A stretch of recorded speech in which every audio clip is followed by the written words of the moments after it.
कर्नाटक के हासन से जेडीएस के सांसद प्रज्वल रेवन्ना के कई महिलाओं के साथ यौन उत्पीड़न का वीडियो लीक होने से राज्य में सियासी भूचाल आया हुआ है। लीक हुए हजारों वीडियो से कई महिलाओं की पहचान उजागर हो गई है, जिससे उनकी निजी जिंदगी बुरी तरह प्रभावित हुई है।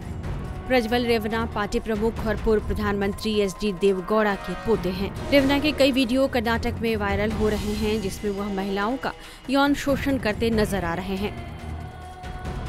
रेवन्ना पर 47 साल की मेड ने यौन उत्पीड़न करने के संगीन आरोप लगाए हैं। मामला सामने आने के बाद रेवन्ना को पार्टी से निकाल दिया गया है और एसआईटी को जांच सौंप दी गई है। वहीं उनके पिता और विधायक एचडी रेवन्ना को एसआईटी ने एक पीड़ित महिला के अपहरण के केस में गिरफ्तार किया, जिसके बाद उन्हें 8 मई को पुलिस हिरासत में भेज दिया गया।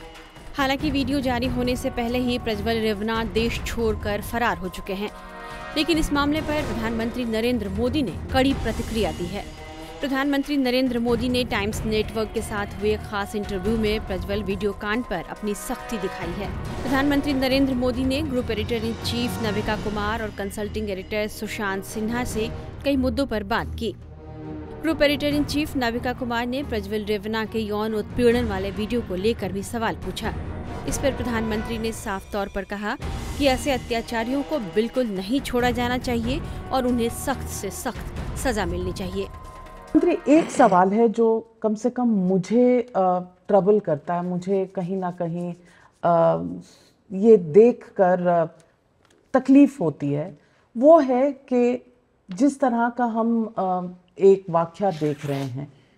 Prajwal Revanna member of parliament रहे हैं, उनके पिताजी, उनके फार्म हाउस से एक महिला, एक हेल्पर मिली है कल, और जिस तरह के वीडियोस 2976 वीडियोस की बात की जा रही है और वो आदमी भाग जाता है देश से। इस पर हम क्या करेंगे? क्या हम लाचार मजबूर हैं? क्या हम वापस लाएंगे? इस पर न्याय कैसे मिलेगा महिलाओं को? पहली बात है, ये कानून व्यवस्था का मुद्दा है। अगर बंगाल में इस प्रकार का घटना होती तो बंगाल की सरकार जिम्मेवार है, गुजरात में होती है तो गुजरात की समाज जिम्मेवार है, आंध्र में होती तो आंध्र की सरकार, तेलंगाना में तो कर्नाटका में होता कर्नाटका की सरकार जिम्मेवार है कदम लेने के लिए। दूसरा, as far as Modi is concern, as far as BJP is concern, as far as our constitution is concern, मेरा साफ मत है कि ऐसे अत्याचारियों को जरा भी बख्शा नहीं जाना चाहिए। कठोर से कठोर सजा होनी चाहिए और जो भी कानूनी रास्ते हो उनका भरपूर इस्तेमाल करना चाहिए। लेकिन ये 2900 या 3000 या 5000 जो भी हो, एक दिन की तो होगी नहीं। इसका मतलब तबका है जब वो इनके सरकार के भागीदार थे, देवगौड़ा जी की पार्टी और कांग्रेस पार्टनर में थे, तबका है। इसका मतलब उन्होंने सरकार में रहते हुए ये सारा इकट्ठा करके रखा और चुनाव में भी एक निश्चित समाज के लोगों का मतदान पूरा हो गया, वो ब्लॉक वोकल का, उसके बाद उसको बाहर लाना और उसको विदेश बाहर भेजने के बाद बाहर लाना, ये बहुत ही शंकास्पद है खेल। कि भाई आप अपने राज्य से जाने दे रहे हो, अगर आपके पास जानकारी है तो अपने वॉच रखते, एयरपोर्ट पर रखते, आपने कुछ किया नहीं, भारत सरकार को कभी इन्फॉर्म नहीं किया आपने। इसका मतलब ये उनका राजनीतिक खेल है और उनको मालूम है कि ये उनके कार्यकाल के सरकार में जब उनकी भागीदारी थी तब का ये उन्होंने जमा करके रखा हुआ है। मेरा मुद्दा वो नहीं है, मेरा मुद्दा है किसी भी गुनहगार को बख्शा नहीं जाना चाहिए। हमारे देश में एक खेल बंद होनी चाहिए। वापस लाएंगे?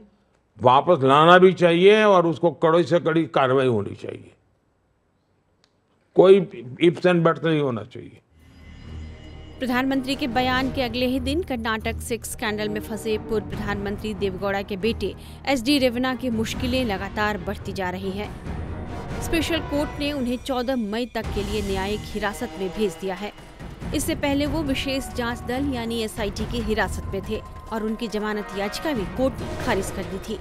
29 अप्रैल को एक महिला के अपहरण के आरोप में एचडी रेवन्ना और उनके विश्वास पात्र सतीश पवन्ना पर केस दर्ज किया गया था। पीड़ित महिला की बेटी ने आरोप लगाया था कि रेवणा के बेटी और जेडीएस सांसद प्रज्वल रेवणा ने उनकी मां का यौन शोषण किया था।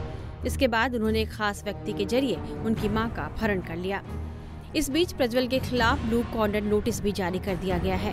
लेकिन सवाल उठ रहे हैं कि जिस व्यक्ति के दादा पीएम, चाचा सीएम और पिता मंत्री रह चुके हैं, उसने कैसे इतनी महिलाओं के जीवन के साथ खिलवाड़ किया।